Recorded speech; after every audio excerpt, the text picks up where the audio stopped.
Hola, mi nombre es Cecilia Morales, formo parte del grupo de recursos naturales de INTA de Salta.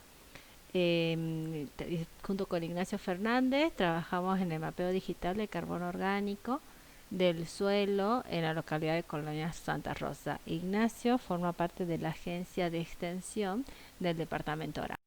Colonia Santa Rosa se localiza al norte de la provincia de Salta, donde vemos que tiene una gran variabilidad topográfica. Se pueden identificar tres grandes zonas diferenciadas o delimitadas, mejor dicho, por la cota de los 400 metros sobre el nivel del mar, donde los valores superiores a la misma pertenecen a las serranías de Santa María y de Santa Rosa.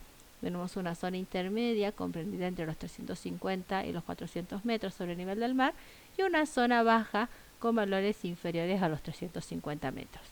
Como vemos acá en la imagen satelital, se trata de una zona con una gran actividad productiva, una gran actividad agrícola. Principalmente los cultivos que se desarrollan son hortalizas de primicia, como por ejemplo zapallo, pimiento, tomate. También se dan al lugar cultivo de frutos subtropicales como los bananos y también el cultivo de caña de azúcar. La actividad productiva que tiene Colonia Santa Rosa es muy importante a nivel provincial. Por esas razones de que la toma de decisiones relacionadas a lo que es introducción de nuevas especies, variedades de cultivo, manejo de agua de riego, los adecuados niveles de fertilización e incluso ver la implementación de nuevas técnicas de cultivo requiere de un profundo conocimiento de las potencialidades y las limitaciones que tiene el suelo.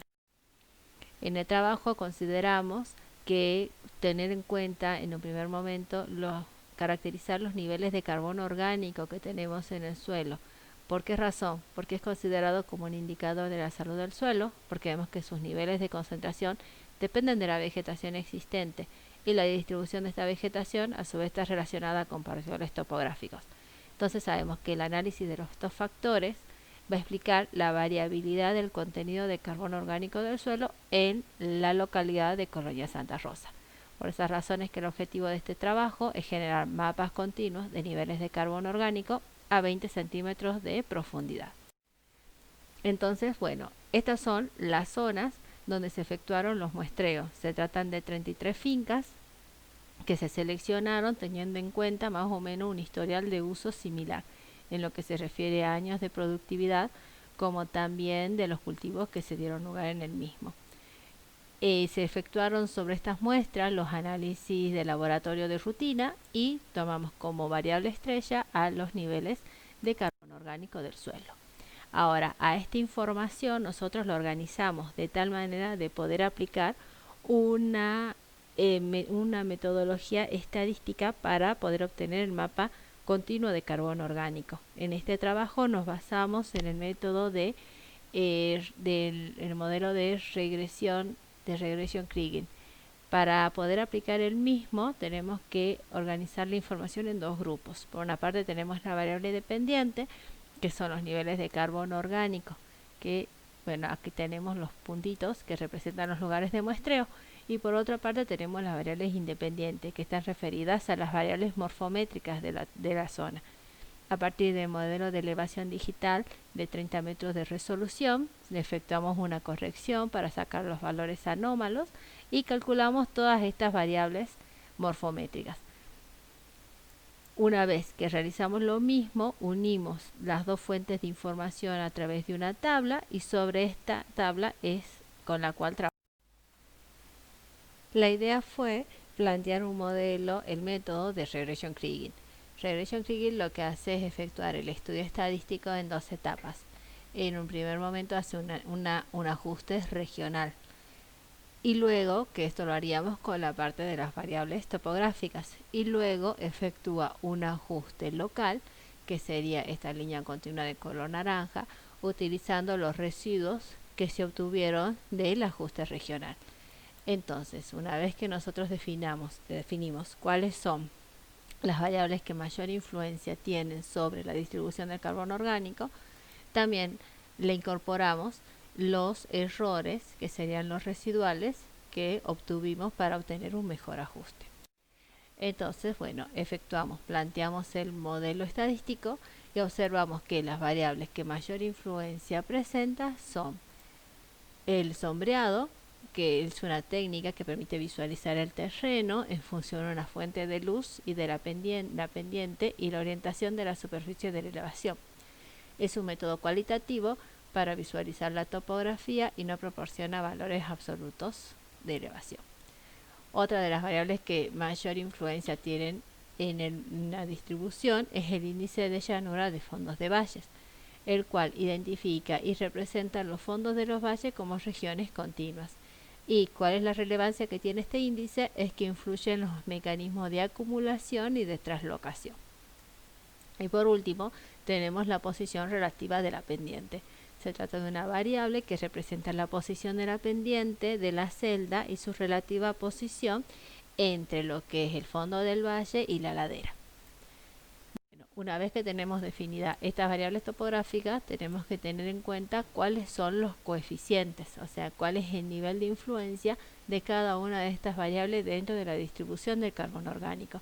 Y así obtenemos el modelo matemático para poder estimar en los niveles de carbono de manera continua. Y a esto luego le incorporamos los errores. Para esto se hace un kriging de los residuales que obtenemos y lo incorporamos al modelo matemático. De esta forma tenemos un mapa continuo de los niveles de carbono orgánico, en donde vemos que los valores más bajos están representados en colores rojos, los valores intermedios en un amarillo, un verde y los valores más altos en colores azules. Cuando lo vimos en el terreno, vemos que estos colores rojos están asociados a suelos de texturas arenosas. Más bien, en este caso, se tratan de paleocauce y que están dados por la dinámica justamente del río que se encuentra ubicada al norte de Colonia Santa Rosa. Los colores verdes y azules están asociados con suelos que tienen muy buena capacidad de uso, muy buenos niveles de capacidad de uso. Para poder observarlo mejor, lo que hicimos fue diferenciar este mapa en tres grandes rangos, en donde tenemos que los valores bajos de carbono orgánico se refieren a valores iguales o inferiores a 0,3, que estarían representados aquí en color rojo. Los de valores intermedios entre 0,3 y 0,65, que se tratan por ir de zonas aledañas, y como se puede observar, como que hay una influencia hidrográfica también dentro de la zona. Y los valores, los mejores valores, los valores más altos son los superiores a 0,65, que están representados aquí en color verde. Entonces, ¿qué es lo que pudimos observar al hacer este estudio? Que el estudio geoestadístico manifiesta que las variables que influencian de manera significativa son el índice de llanura de fondo de valle, la posición relativa de la pendiente y el sombreado del área estudiada. Por otra parte, vemos también que este estudio permitió obtener el mapa digital de carbono orgánico del suelo, siendo validado por especialistas de la zona. Generalmente nosotros los métodos de validación que utilizamos es la validación cruzada, pero en su momento justo fuimos a hacer diferentes viajes de campo, empezamos a socializarle a los productores el mapa de carbono y ellos justamente nos indicaban cómo coincidía lo que ellos veían en el campo, cómo se explicaba tranquilamente en el mapa. Y bueno, y por último vemos que resulta una herramienta de gran relevancia por su utilidad para conocer las potencialidades y limitaciones del suelo y de esta manera mejorar la planificación en su uso y manejo con el objetivo de producir de manera sustentable. Bueno, muchas gracias por su atención. Cualquier tipo de preguntas, ahí tienen los mails en la pantalla. Y este es un trabajo, bueno, como habíamos mencionado, que está dividido en diferentes etapas. Esta es una de las primeras, en lo que era aplicar el modelo de regression kriging, ver cómo se comportaba este modelo, cómo llegaba a predecir los niveles de carbono orgánico, y el objetivo es continuar trabajando para caracterizar, para espacializar otras variables, como es por ejemplo el fósforo y los diferentes micronutrientes. Bueno, muchas gracias nuevamente por su atención.